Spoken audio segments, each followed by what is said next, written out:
Bonjour. Sur Insta, je vous ai posé la problématique de la semaine, blackface. Vous m'avez répondu sur Instagram par un silence gênant, vexant, blessant, outrageant. Il y a à peu près 2 semaines, un scandale a éclaté autour d'une vidéo.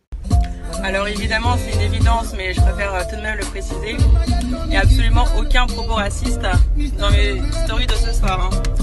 Et viva Africa! Bonjour Madame Zoé.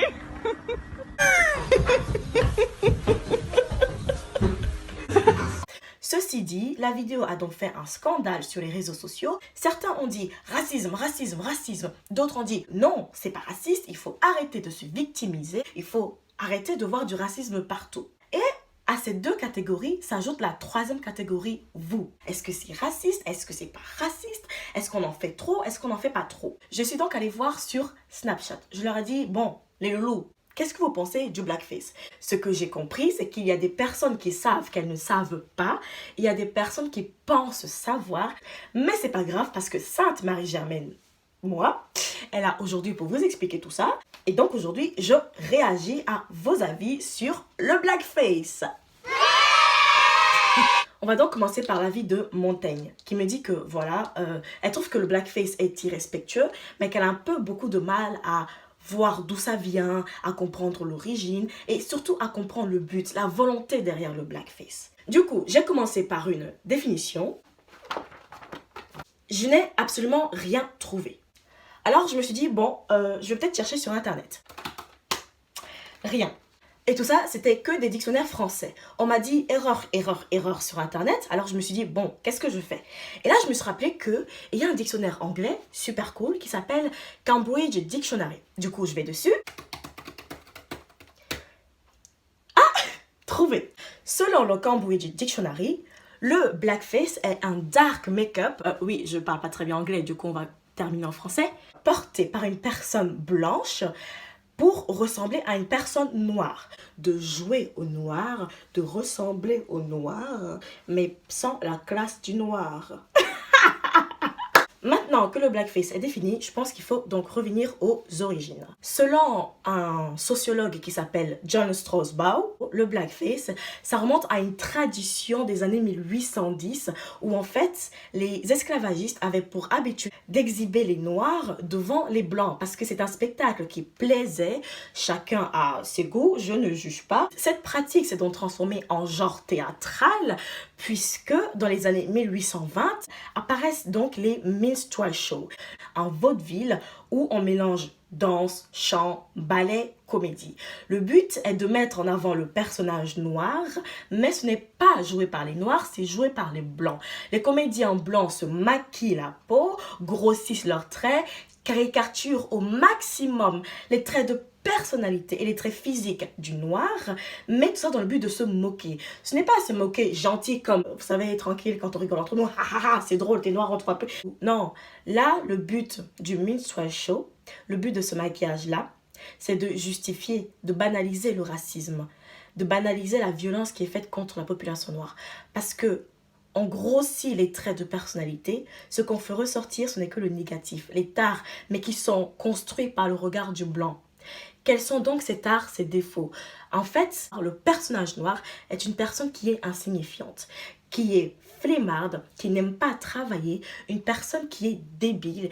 C'est un spectacle qui est donc joué devant un public blanc. Le public blanc raffole de ce spectacle-là, il adore ça. Vraiment, c'est hyper drôle. Ha, ha, ha. Ils adorent ça. Mais du coup, l'acteur le plus célèbre, c'est Thomas Rice. C'est-à-dire que lui, dans les années 1800, là, il parcourt les États-Unis et il rencontre Jim Crow. Donc, Jim Crow est un esclave handicapé qui donc travaille dans les champs de coton. Thomas Rice le rencontre et il en fait une chanson. La chanson, ça va donner donc ça. Wheel about and turn about and do just so. Every time I wheel about I jump. Et donc la mélodie est très douce, elle vous donne envie de danser, etc., etc. Sauf que les paroles, qu'est-ce que ça dit? Je m'assois sur un nid de frelons, je danse sur la tête, je mange un alligator et après je vais au lit. Youhou! Et bien c'est ça, Thomas Rice, l'acteur le plus célèbre, qui a donc popularisé les minstrel shows, à savoir donc ces spectacles-là. Let that be a lesson to you. Well, why don't you get a job and go to work? You almost had me a job this morning. Where? I went down to the post office and asked that man, could he let me have one of them jobs as a letter toter? No, Cotton, you mean a mail carrier. And the man said before he could give me a situation, he'd have to put me through a simple self-examination. No, stupid. You mean a civil service examination. Il faut comprendre qu'on est dans une période avant l'abolition de l'esclavage, donc avant 1865. On est avant la fin de la guerre de sécession, donc encore avant 1865. Donc c'est normal. Qui est-ce qui va aller se plaindre? Tu te plains, mais pourquoi? Et après la guerre de sécession, après l'abolition de l'esclavage en 1865, ces personnages-là des minstrel shows sont joués par les Noirs eux-mêmes. J'ai pas compris. Je ne sais pas pourquoi est-ce que les Noirs eux-mêmes ont commencé à jouer à ce jeu-là, mais en tout cas, ça plaisait de moins en moins. C'est entrer dans le racisme ordinaire en fait. C'est-à-dire qu'au cinéma, par exemple, on n'a pas d'acteurs noirs, mais on veut des personnages noirs. Ce qui fait qu'on a beaucoup de comédiens qui, dans ces années-là, sont blancs, mais qui jouent les noirs. Le film le plus raciste du monde est bien La naissance d'une nation 1915. Et dans ce film, en fait, ce sont tous les tares, encore une fois, mais là, c'est à son paroxysme. C'est-à-dire qu'à partir de 1865, le Ku Klux Klan commence à se former. Ils ne sont pas d'accord avec l'abolition de l'esclavage. Pour eux, c'est pas normal. Ils commencent leur massacre. Et dans ce film-là, La naissance d'une nation de 1915, on va glorifier l'image du Ku Klux Klan. Il y a 18 000 figurants qui jouent les esclaves noirs et ces figurants-là jouent le noir mais à travers le regard du scénariste blanc. Les femmes, ce sont des aguicheuses qui adorent aller pointer leur popotin chez l'homme blanc. Dans tous les cas, lorsque une femme noire est violée, bah c'est pas grave parce qu'en fait elles veulent tout ça. Et lorsqu'un homme noir est frappé, abattu, etc., c'est pas grave. C'est parce qu'il viole les femmes blanches et donc il faut protéger la nation. Et c'est là qu'apparaît le chevalier blanc, le Ku Klux Klan. Wouhou!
Le Ku Klux Klan se sent investi d'une mission, nettoyer les États-Unis du poison qu'est l'homme, la femme noire. Et alors là, c'est lynchage à tout bout de champ. On a pendaison, lacération, mutilation à tout bout de champ. En fait, tout est sujet à un lynchage en public. Et vraiment, ce film-là, La naissance d'une nation, il est pour quelque chose dans tout ça. Du coup, pour conclure sur ce premier point, finalement, le message du blackface, c'est on va jouer le noir, on va vous montrer pourquoi le noir n'est pas un être humain, pourquoi est-ce qu'il faut se débarrasser de lui, pourquoi est-ce qu'il ne faut pas le traiter à part égale. Parce que le blackface a été inventé par des personnes qui pensaient comme ça. L'origine vient de quelque chose d'esclavagiste, et le but est quelque chose de très raciste. Mais un racisme tellement violent que je n'ai pas un adjectif propre pour représenter le niveau de violence que revendique le blackface. Transition! Le prochain avis est l'avis d'un garçon que j'ai donc renommé Maurice. Il trouvait ça au départ artistique. Dès lors que ça devient outrageant, il a des envies de déraciner des arbres. Ce qu'il faut comprendre, c'est que le blackface ne sera jamais artistique, ne mettra jamais en avant la communauté noire. Le blackface, c'est l'histoire d'une violence. Une violence qui dit « vous n'êtes rien, vous ne valez rien, vous n'existez qu'à travers nous ». Ici, je souhaite m'adresser particulièrement au milieu de la mode. cher magazine de mode, lorsque vous prenez une femme blanche, que vous la maquillez de ma couleur de peau pour représenter ma culture noire. Numero magazine featured her as an African queen, but check it out. Why did this happen? I mean, could they not find an African American, an African model to play an African queen? Je me demande où est la glorification de l'Afrique, de la beauté noire. Parce qu'alors je me dis, où sont passés les modèles noirs? Ne sont-ils pas talentueux? Ne sont-ils pas assez professionnels? Est-ce qu'ils ne correspondent pas assez à ce qu'attendent vos lecteurs? Parce que ne pas prendre de mannequin noir, ça veut dire ne pas donner de travail au mannequin noir, ne pas lui donner d'opportunités, ne pas lui donner une exposition sur la scène médiatique. Retenez que l'Afrique n'est pas ce que vous voulez voir d'elle. L'Afrique n'est pas une beauté déguisée. Il est temps d'arrêter de voir la beauté de l'Afrique de loin. À un moment donné, soit vous êtes raciste et vous l'assumez à fond, soit vous n'êtes pas raciste et vous l'assumez à fond. Transition! Le prochain avis, c'est donc Justine. On peut se déguiser normal, je vois pas de mal finalement, à se déguiser pour une soirée à thème. Il n'y a aucun mal. Ce n'est pas là l'intérêt du message du blackface. Non, pas du tout.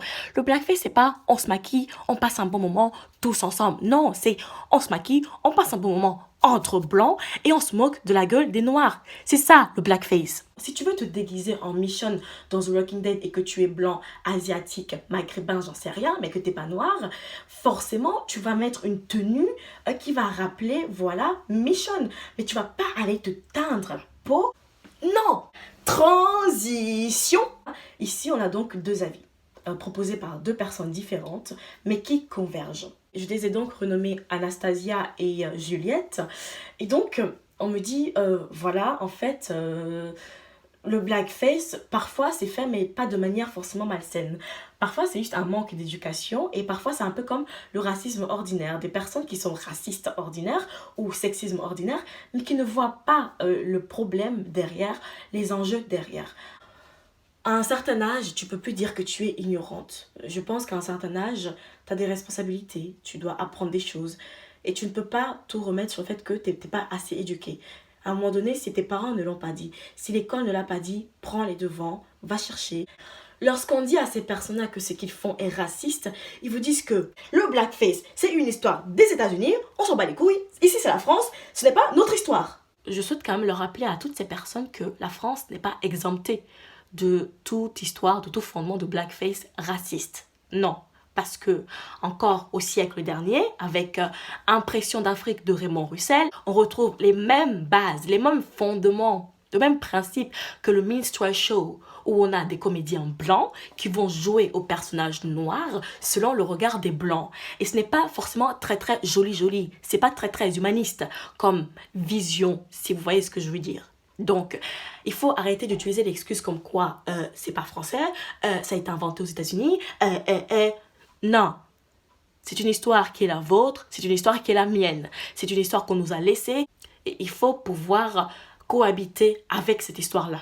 Et on en parle du festival des Noirs, la nuit des Noirs qui se tient à Dunkerque depuis 1969 jusqu'à nos jours. Et il justifie cela par quoi?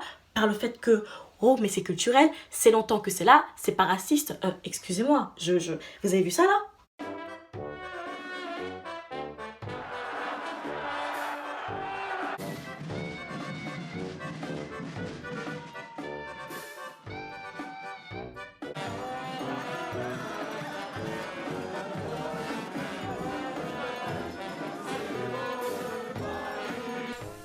Ça concerne des personnes, précisons des personnes blanches, qui vont se grimer en noir, singer les noirs, de manière à pouvoir rire dans un esprit carnavaleresque. L'esclavage à l'époque a été facilité justement par ce genre de spectacle. On disait on peut se moquer des Noirs parce que de toute façon ils ne sont pas vraiment humains. Donc on les présentait sous un jour ridicule ou effrayant pour justifier bien sûr la traite négrière. Eh bien, Dunkerque est une ville négrière, le maire ne fait pas le travail de mémoire et c'est pour cela que les gens non seulement pratiquent le blackface, mais même parfois ne savent pas qu'il y a eu de l'esclavage organisé aussi à Dunkerque.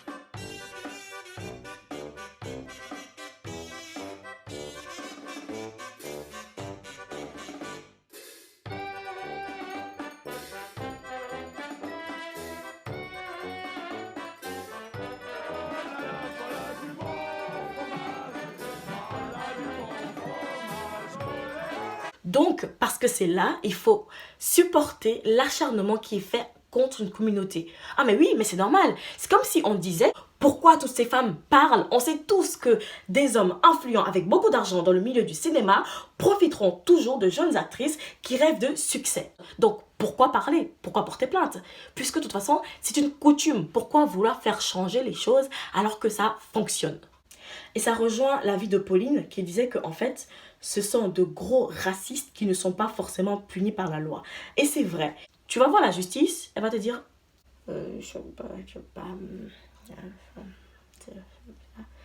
oui, donc la météo. Transition. Qu'est-ce que nous dit Dagobert? Notre couleur de peau n'est pas un déguisement.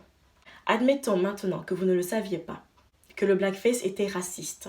Quand nous, les Noirs, on vous dit que c'est raciste, il faut juste l'accepter. C'est pas vous qui allez nous dire si c'est raciste ou pas. Donc non, c'est pas drôle. Et oui, c'est raciste. Et c'est pas parce que vos festivals racistes-là existent depuis longtemps que ce n'était pas raciste avant. C'était raciste avant et ça l'est toujours. À bientôt!